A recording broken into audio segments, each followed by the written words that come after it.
अल्हम्दुलिल्लाहि रब्बिल आलमीन अस्सलातु वस्सलामु अला रसूलिहिल करीम। अस्सलामु अलैकुम नाज़रीन इकराम। इस्लामिक लॉ सीरीज़ के तहत इस्लामिक लॉ ऑफ विल हम कवर कर रहे हैं। ये एपिसोड है पर्पस ऑफ द विल पर, यानी हम अगर कोई वसीयत कर रहे हैं तो उसका मकसद क्या होना चाहिए, मकासद क्या क्या हो सकते हैं, इस वीडियो में देखेंगे। देखें पर्पस ऑफ द विल में, the will can be in favour of but need not be restricted to, यानी वसीयत इनके हक में हो सकती है लेकिन रेस्ट्रिक्शन नहीं है कि इन्हीं के हक में हो। याद रखें कि वसीयत वारिस के हक में नहीं हो सकती, हेयर्स के हक में नहीं हो सकती, नॉन हेयर का होना ज़रूरी है, यानी गैर वारिस का होना ज़रूरी है।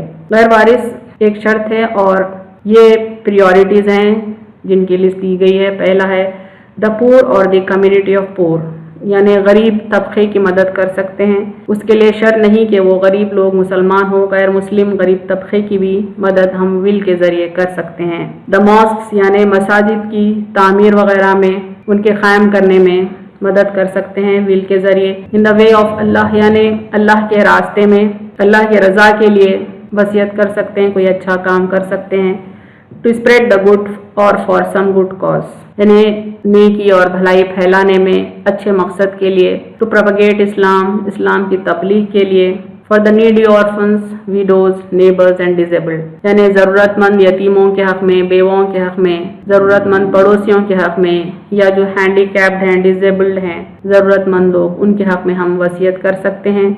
ज़रूरी नहीं कि उनका हमसे कोई रिश्ता हो। For the payment of debts of poverty stricken, यानी गरीबी से निढाल लोग जिनके ऊपर कर्जा है किसी का, वो कर्जे की अदायगी कर सकते हैं वसीयत के ज़रिए।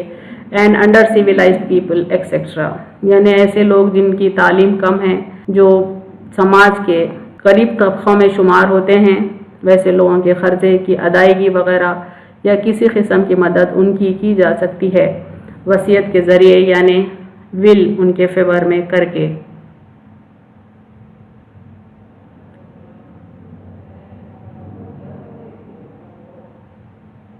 व आखिरु दावाना अनिल हम्दुलिल्लाहि रब्बिल आलमीन।